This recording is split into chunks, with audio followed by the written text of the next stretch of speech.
Tengo la fortuna de estar acompañado de la profesora parcial y directora de la unidad de coaching de IES, Estíbaliz Ortiz, que va a participar con una ponencia en el Collaborate Productivity al Cuadrado de Barcelona 2025. Hola, Estíbaliz, gracias por acompañarnos. Hola, buenas tardes. Gracias, Eugenio.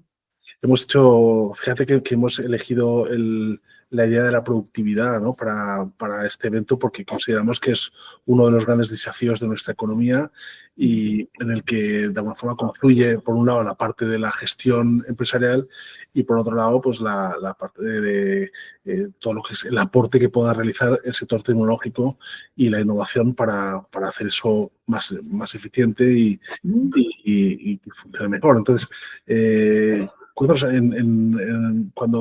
cuando trabajas con directivos, en tu trabajo de coaching, de acompañamiento, Sí. El tema de la productividad, ¿hasta qué punto está presente, figura de forma transversal en todas sus preocupaciones? Bueno, al dedicarme al coaching ejecutivo, generalmente lo que suele salir en las sesiones de coaching es la preocupación de cómo trabajar con gente para que se pueda trabajar mejor y como consecuencia se pueda producir mejor, ¿no? O sea, el objetivo no suele ser cómo producir más, sino cómo, pues no sé, cómo superar un objetivo, cómo cambiar de trabajo, cómo tener una promoción profesional, cómo tener equipos más cohesionados. Y una cosa que suele salir muchas veces en las sesiones de coaching es cómo desarrollar competencias más transversales para trabajar con perfiles muy diferentes, porque precisamente al hilo de uno de los temas que he hablado contigo al preparar esta entrevista, ¿no? De la importancia de la inteligencia artificial en todo este tema relacionado con la productividad, sí que es cierto que hay muchas responsabilidades y muchos trabajos que se van a hacer a través de la inteligencia, que se van a desempeñar a través de la inteligencia artificial, pero precisamente lo que queda para el directivo es su versión más humana, que es todo eso que no se puede replicar, ¿no? Eso por una parte, y eso se ve mucho en los procesos de coaching. Luego también se ve mucho la importancia de desarrollar algo tan evidente, de lo que se habla tan poco, como es la paciencia. Porque ahora, al trabajar siempre en entornos de inteligencia artificial, a veces pensamos que todo consiste en apretar un botón, no sé, procesar unos datos y salen los resultados, no sé, ChatGPT, le escribes un mensaje, le pides información, te la devuelve. Entonces, claro, precisamente lo que se trabaja mucho en el acompañamiento de ejecutivos es cómo aprender a ser paciente, que en realidad de lo que se trata es de confiar. Tú tienes paciencia cuando confías en el otro. Y cómo desarrollar equipos confiables. Ese es uno de los grandes temas que se trabaja.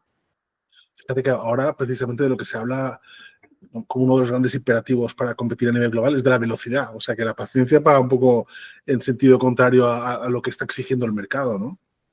Sí. Sí y no. O sea, yo te diría que lo que el mercado quiere es eficiencia, son resultados, es productividad. Entonces, la velocidad está muy bien en un entorno seguro donde todo es predecible, pero al mismo tiempo creo que estamos en una situación de una incertidumbre tan extrema en todos los sentidos. O sea, no es el objetivo, obviamente, hablar aquí de geopolítica, ¿no? Pero bueno, tenemos 1000 ejemplos a nuestro alrededor que nos demuestran que nada es predecible, que hay muchísima incertidumbre, que lo que antes se daba por supuesto ahora ya no se da por supuesto, con lo cual la distancia más corta entre dos puntos es la línea recta. Cuando sabes dónde está el punto A y dónde está el punto B. El problema es que aquí a veces no está tan claro, con lo cual es muy importante también el tener el tiempo para entender a la gente y para conocerla, porque además, el otro día lo leía también en un artículo esto, ¿no? Que cuando trabajas con personas, creo que era del señor Marcet, cuando trabajas con personas, para gestionarlas, ahí sí que hay muchos procesos que puedes llevar a cabo de una manera muy rápida y muy eficiente. Pero cuando tú quieres liderar, has de conocer a la gente, has de saber qué motivos tienen, qué es lo que les ilusiona, has de identificar su sentido de propósito. Eso es tiempo. Eso es tiempo. Qué interesante esto que comentas. Oye, pero bueno, así como para arrancar la conversación, la receta de la productividad la tienes clara. ¿Cuál es la receta para aumentar la productividad? ¿Es un tema de aumentar la tecnología? ¿Es un tema de tener una estrategia de relación de gestión de la organización? O sea, ¿dónde está la clave para aumentar la productividad? A ver, yo la receta no la sé, pero sí te puedo dar mi opinión. Mi opinión es que estamos en un momento muy apasionante porque podemos tener lo mejor de los dos mundos, que es todo lo que nos da la inteligencia artificial, que es muchísimo y que nos facilita muchísimo la vida, y nuestra esencia absolutamente humana. Entonces, para mí la receta de la productividad sería esa. Entonces, tú me preguntas cómo integrar las dos, yo te diría que todo lo que tiene que ver con la inteligencia artificial constituye unas herramientas excepcionales. Por ejemplo, en el ámbito de los recursos humanos, que es lo que yo mejor conozco por mi experiencia pasada en multinacional trabajando en recursos humanos, claro, hoy en día la inteligencia artificial te ayuda a procesar datos, assessments, evaluaciones del desempeño, test de personalidad, te ayuda a procesar información de una manera mucho más rápida. Si quieres preparar una presentación, si quieres enviar un mensaje de una manera ordenada, si quieres preparar un texto, si quieres tener un proceso de coaching, de desarrollo de competencias, ahí la inteligencia artificial es lo mejor que hay. Pero si tú te olvidas de la parte humana, eso se queda cojo, porque ¿quién introduce los datos? ¿Quién asegura que todos los datos son los que se necesitan en todo momento? ¿Quién hace el cribado?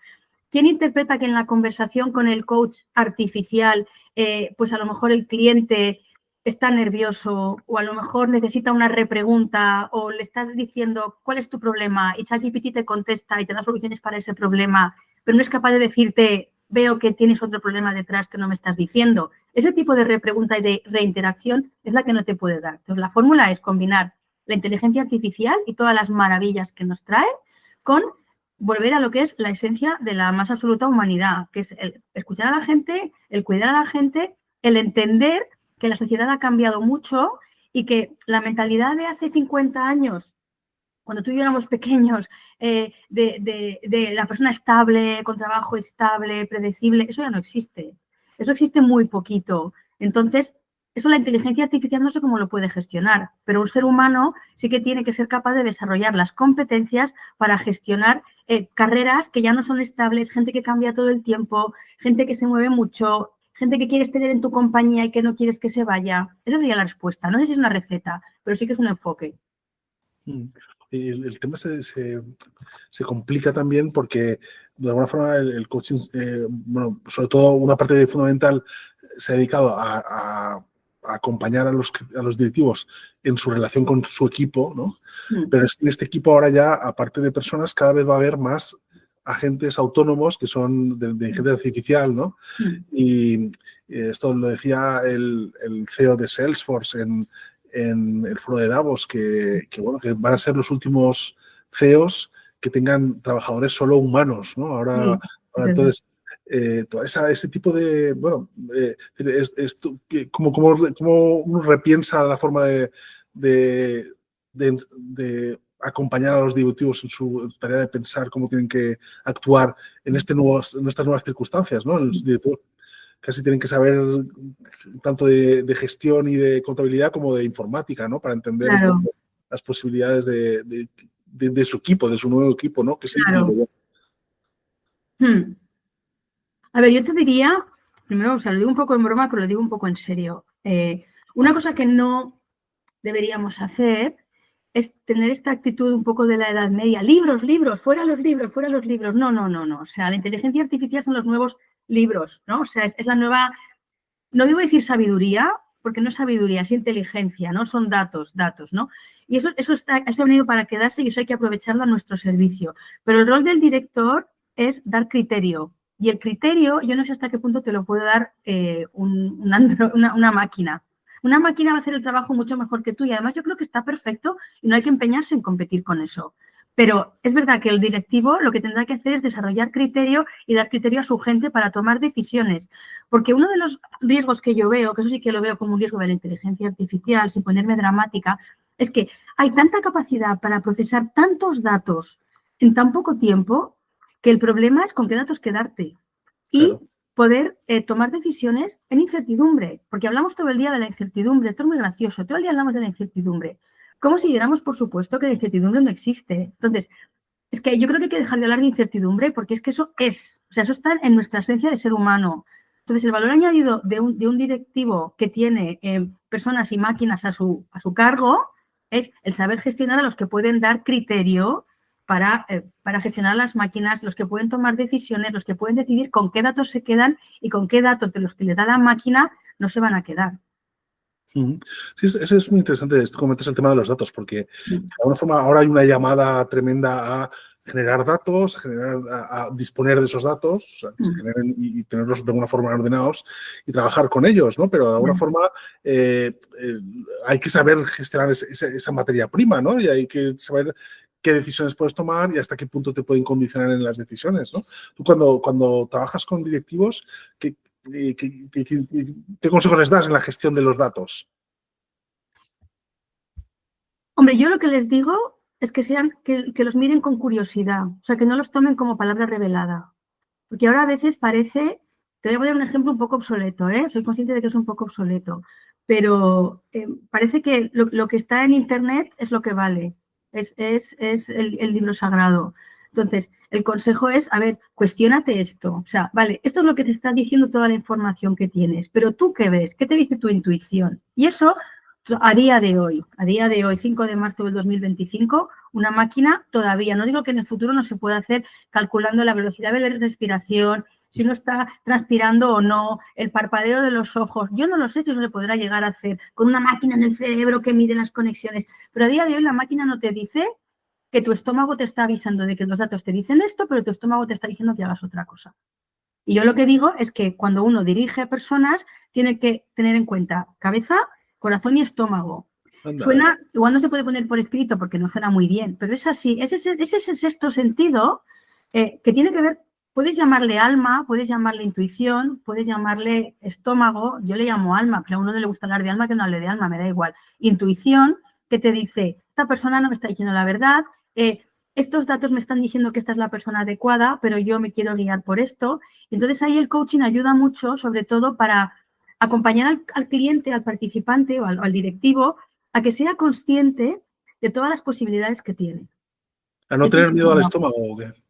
¿Perdona? A no tener miedo al estómago, quizás. Muy buena frase. A no tener miedo al estómago, a tener coraje. Porque yo creo que un riesgo que comporta la inteligencia artificial, y yo no quiero entrar, porque esto además hay otra persona que dará una conferencia sobre todo esto y que es el experto, no recuerdo el nombre, era este profesional que viene de Google, que Sí, estará, Bernardino Romera. que es buenísimo, es una persona súper competente en el área. Yo no quiero hablar de como el miedo de todo lo que puede pasar con la inteligencia artificial, pero lo que sí que quiero destacar son las competencias absolutamente humanas y creo que el coraje es una de ellas, porque el coraje es una condición que no te viene en un algoritmo.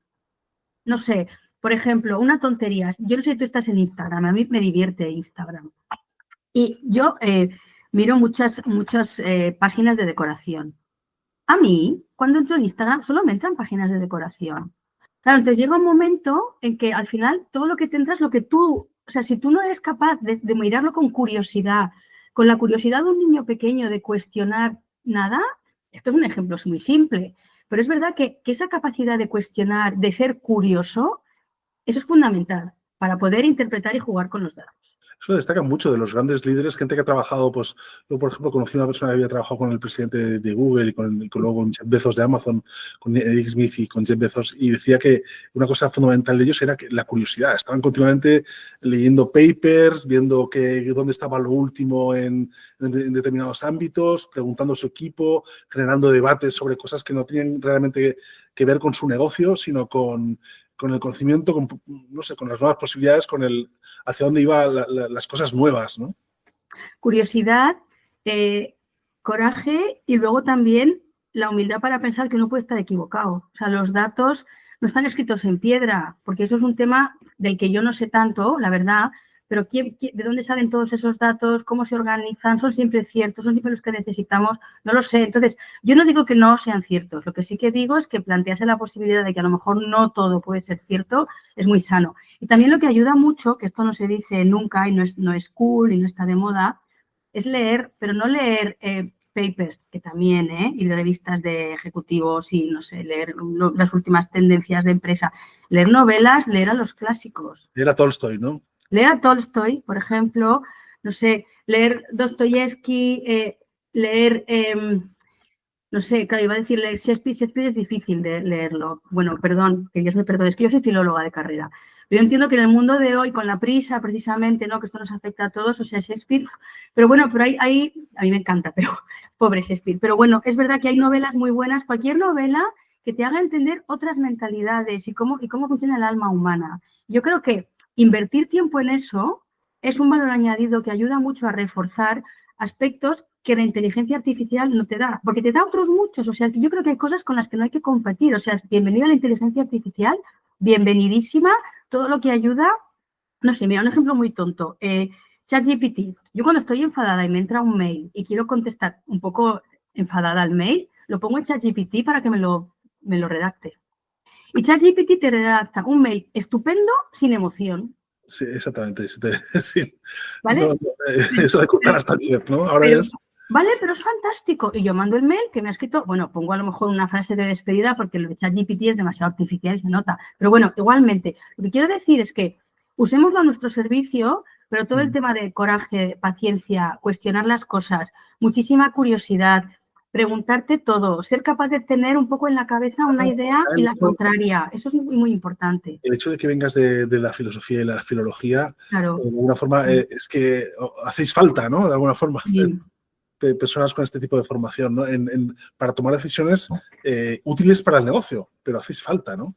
Sí, sí, no pueden poner criterio, yo creo, no sé, o por lo menos para dar otra perspectiva. Yo no digo que uno sea mejor ni peor que nadie, pero sí que es cierto que la diversidad de puntos de vista, la diversidad de mentalidades, la diversidad de planteamientos de problemas ayuda mucho a la hora de resolver esos problemas.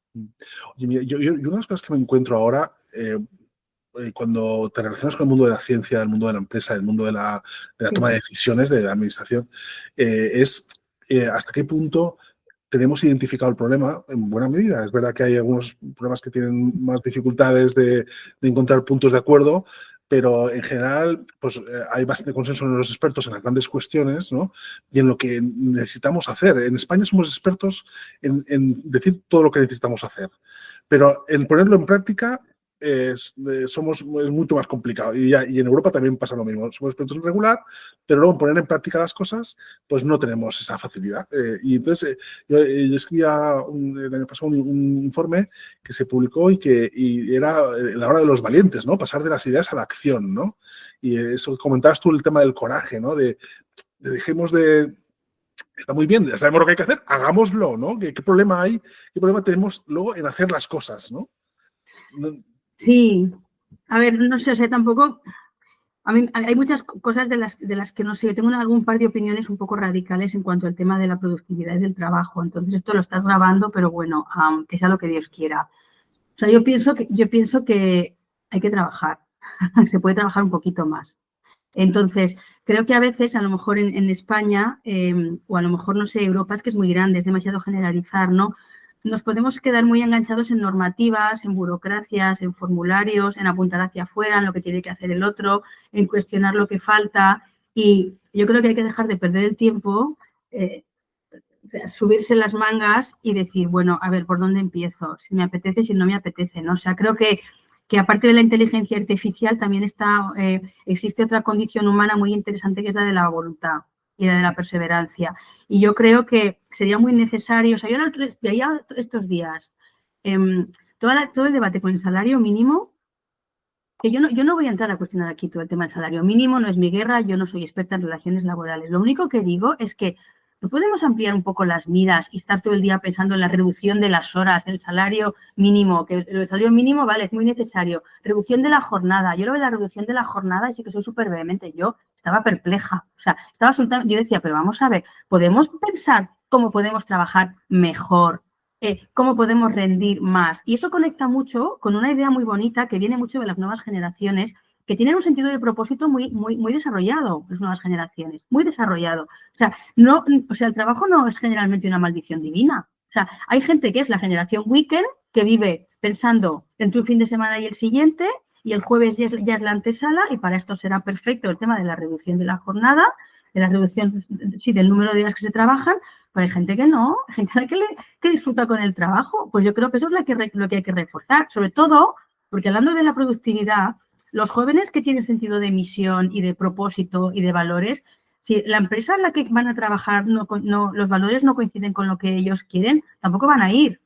Y se van a ir al mundo, se van a ir a otro país. No todo el mundo está pensando en quedarse en su pueblo al lado de la calle de su vecino. Hay gente que sí, pero hay gente que no. O sea, hay que trabajar y no hay que apuntar hacia afuera, hay que apuntar hacia adentro. ¿Cómo esto lo podemos hacer de otra manera? ¿Cómo lo podemos hacer mejor sin mirar todo el día el reloj? No digo que todo el mundo haga eso, pero sí que creo que al menos cuando tú escuchas las noticias, y a mí me queda una cierta sensación de que tenemos que estar pensando cuántas más vacaciones y cuántas más reducciones de horarios y cuánto más se puede pagar y pues no lo sé. Bueno, mi opinión es que salario mínimo, por supuesto, reducción de jornada, no. Sí, no, esto coincide mucho con lo que suelen decir la gente, el talento que tenemos emigrado, ¿no? Que dices, oye, ¿por qué no tienes a España? Dicen, no es un problema de realmente de salarios, muchas veces también, pero la gente estaría dispuesta a renunciar, bueno, la de vida es estupenda, y tampoco es un problema también de condiciones laborales, es un problema de que aquí no pasa nada. Para esta gente, ellos quieren estar allí donde pasan cosas, ¿no? Claro, y claro. donde les estimula lo que comentas del propósito, ¿no? Y es importante que la gente sienta que cuando va a su trabajo, ¿no? Para ser más productivos, que sientan que están pasando cosas, ¿no? Que están siendo protagonistas de cosas, ¿no? Es muy interesante. Sí, lo que pasa es que el tema, a lo mejor yo soy muy idealista, pero tú también puedes ser protagonista de tus cosas. O sea, a mí lo que me hace mucha gracia es que mucha gente tiene una mentalidad muy pasiva, espera que el gobierno, el jefe, la empresa, no sé, el sistema le dé algo. O sea, yo no entiendo por qué uno por levantarse le tienen que dar 2.000 euros al mes. Ya nada, o sea, ¿en qué sitio está escrito eso? O sea, no sé. Y la inteligencia Aporta. artificial en este sentido no es una amenaza. Bueno, viene a complementar. ¿Van a desaparecer muchísimos trabajos? Sí. Hay muchos otros que van a aparecer. Y ahí tengo un informe que no tengo aquí ahora, pero que traeré sobre los trabajos que desaparecen y todo el porcentaje de trabajos nuevos que van a aparecer gracias a la inteligencia artificial. Pero ojo, porque eso significa que te tiene que pillar preparado para poder hacer esos trabajos. Estudiado, preparado, organizado de casa y no todo lo puede hacer ChatGPT. ¿Quién va a dirigir? Bueno, ChatGPT o lo que sea. Es un ejemplo muy básico, pero... Oye, porque también en este pasar de las ideas a la acción, Sí. yo creo que uno de los grandes problemas que hay es la dificultad que tenemos en nuestra sociedad y en las empresas y en las compañías de ponernos de acuerdo, ¿no? Entonces, cuando tú gestionas a directivos, ¿cómo gestionas esa parte de entenderse, de tener que ceder, de tal, no solo dentro de tu empresa, sino con otros actores de la sociedad o del mundo de la economía? Sí, es muy buena pregunta. Yo creo que aquí hay un tema del que no hemos hablado, que es todo el tema del autoconocimiento, de conocerse. O sea, una cosa de la que no hemos hablado en la entrevista es de la importancia del conocimiento propio, que para eso sirven los assessments de la inteligencia artificial, que te dan mucha información, o sea, por cierto, pero es verdad que primero uno tiene que pasar un tiempo reflexionando sobre yo quién soy. Yo quién soy, a mí qué me gusta hacer en mi trabajo, a mí no sé cómo me gusta relacionarme con los demás, eso es lo primero. Y una vez uno se conoce y es capaz de identificar sus valores, qué quiere ser de mayor, a dónde va con su vida, entonces puede dirigir a otros. Y quién soy, te diré una cosa muy cursi, y quererse a uno mismo, y querer las luces que uno tiene. Tenemos sombras, pero tenemos luces y precisamente por eso trabajamos en equipo, porque otro tiene las luces que son tus sombras y entonces así nos complementamos. Eso es lo primero. Una vez te conoces o pones por lo menos interés en conocerte, la siguiente fase es, vale, yo salgo al mundo, salgo al equipo, trabajo con los demás. Entonces, ¿para qué trabajamos juntos? ¿Vale? Para resolver problemas a corto plazo, a medio plazo y a largo plazo. Eso tiene un impacto en mi equipo, en mi casa, en mi empresa y en la sociedad. Entonces, ¿para qué me quiero poner de acuerdo? Pues para una cosa muy sencilla, para poder seguir viviendo en este mundo, porque es que el mundo no soy yo y mi circunstancia, García Ortega, ¿no? O sea, es que hay muchas interacciones, hay muchos puntos de vista y si queremos construir algo mayor que nosotros, con mayor impacto y generar productividad a largo plazo, más vale que trabajemos juntos. Y además es que eso también te hace disfrutar, porque parece que a veces se habla de la productividad como si fuera, pues esto, ¿no? Como lo del trabajo, como un castigo. Que uno puede disfrutar con el trabajo y, de hecho, tú fíjate que la gente que es muy vocacional no cuenta las horas que trabaja.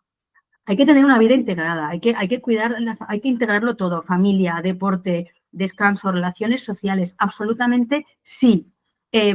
Pero si tú quieres desarrollar una productividad sana a largo plazo, es bueno combinarlo todo y es bueno entender que, bueno, solidaridad, lo que te pasa a ti, me importa a mí porque te afecta a ti y me afecta a mí. No tiene más ni menos, ¿no? Y ejemplo más claro, el lío que tenemos ahora en el planeta Tierra, que el que no tiene en su país una guerra tiene una crisis climática y el que no tiene un presidente, que a lo mejor le haría más gracia tener otro. Pues igual hay que pensar un poquito más allá de yo mime conmigo y utilizar la inteligencia artificial como recurso para reforzar todo eso. Qué bien dices las cosas. Proyectos complejos y los dices de una forma súper sencilla y súper directa. Bueno, la última cuestión, Estíbaliz. ¿Necesita actualización tu libro sobre los 7 momentos del coaching? ¿Tú crees que con toda esta cantidad de cosas que estamos hablando y tecnologías, incertidumbres, bueno, ya estás pensando en cómo rehacerlo o cómo actualizarlo? Sí, mira, pues te digo, la respuesta es, yo creo que no necesita actualización de los momentos que ya están, porque el libro es un libro de divulgación, es un libro sencillo que se escribió con la idea de explicar para qué sirve el coaching, qué resuelve. Esta gente que dice, ¿qué hacéis ahí en un proceso de coaching? Pues eso es lo que se ve, qué se hace ahí, qué retos están los ejecutivos y para qué sirve, ¿no?